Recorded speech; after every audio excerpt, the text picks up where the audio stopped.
Let's move on to our third and final story now. What kind of a person buys a Banksy original for nearly $100,000 and then films himself burning it? This guy. Right now, I'm going to burn this Banksy.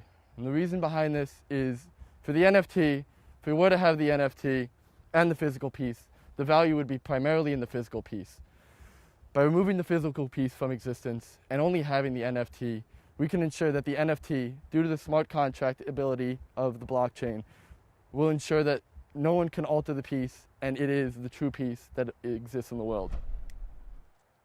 This young man is from the blockchain company Injective Protocol, and the Banksy print he's burning is called Morons, which kind of sums up the whole stunt.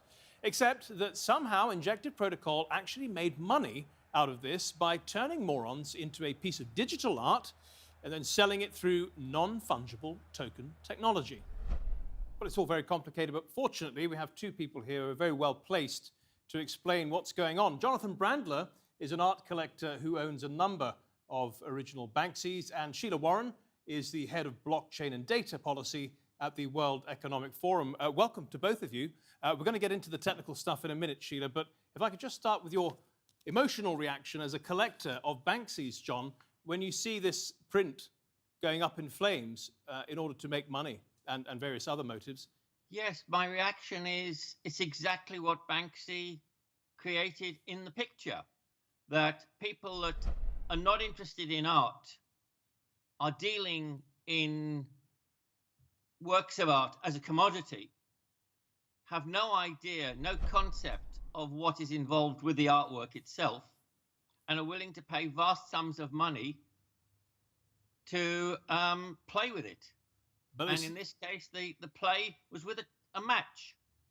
And they seem to know what they're doing when it comes to making money, though, because by burning it, digitizing it, and then selling it on non-fungible technology, they've managed to actually make more money than they spent. They've tripled their money. Yes, indeed. How did they do that? There's a very old saying, there's one born every minute. Sheila, I think what John's saying is, you know, you'd have to be an idiot to buy an NFT rather than hold the original, or at least have no taste whatsoever.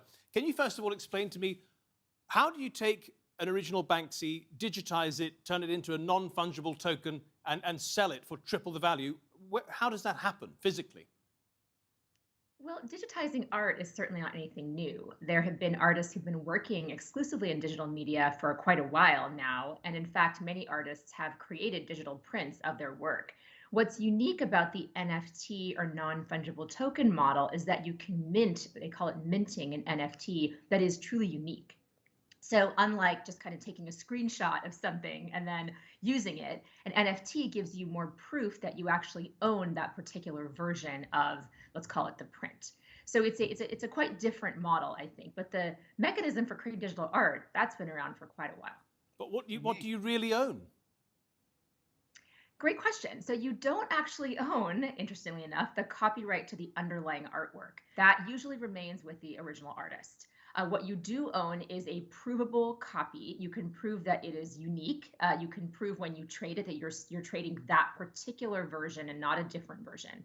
So in that, it's very different from what it's compared to often, Bitcoin, where it doesn't matter if you own Bitcoin A or Bitcoin B, they're exactly basically the same thing. Here, it really does make a difference. And the proof of that provenance is very important. And it's really what is driving the value. You see this taking off in the art world, John? I mean, we do have a couple of examples, not just Banksy, is it? It's also Mike Winkelmann, a digital artist known as Beeple, selling an NFT representing one of his pieces for nearly $70 million.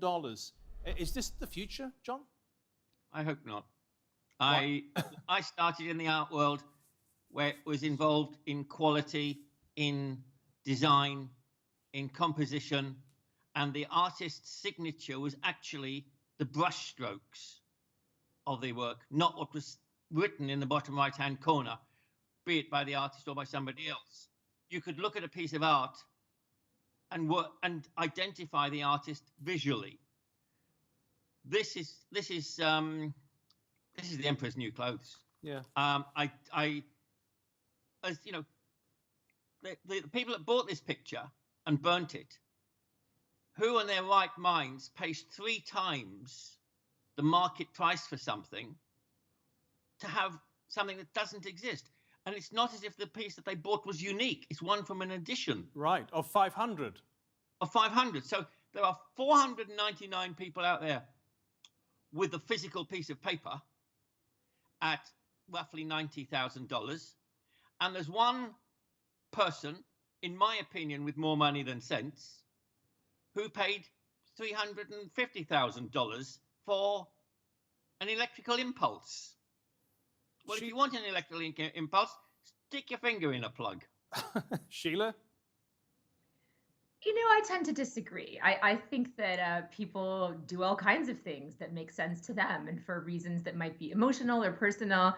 And so I can see interest, and maybe not at the price point, but I could see interest in owning the version of, you know, this historical or cultural moment. I think you're seeing this outside of the art realm.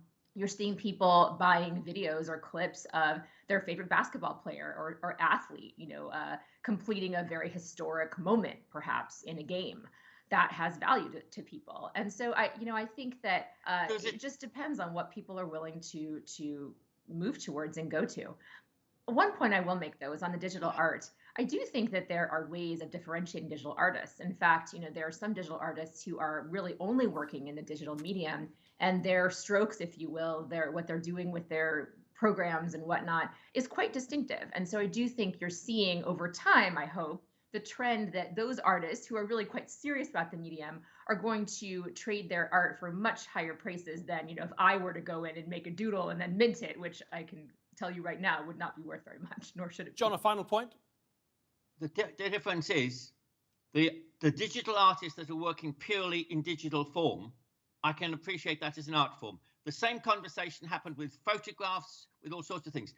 But with this particular case, this was a physical piece of art being destroyed by somebody purely for financial gain, for no artistic merit.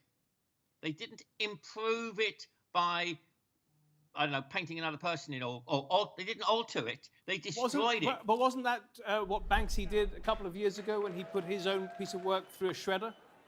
But he didn't. No, he only changed it. He didn't destroy it. An absolute final question for you, Sheila, and that is, there have been artists who have woken up one day to find that their work has, without authorization, been turned into a non-fungible token. It's been digitized without their permission. There's a bit of scope here for abuse. I don't disagree. And I think that there are several platforms now that trade in NFTs that are being very careful about this to ensure that the artist has granted permission or is minting themselves. But yeah, in the early days of minting NFTs, this definitely was an issue, and we saw it across different kinds of media. I certainly hope that that does not continue, because it is, in my mind, not at all appropriate in any way. Sheila Warren, Jonathan Brandler, thanks so much for your contributions to the Nexus today. Much appreciated. And thank you at home and on your phones for watching. Remember, you can see this episode and all our previous episodes on our channel on YouTube. Just type in Nexus TRT World. Till next week then, goodbye.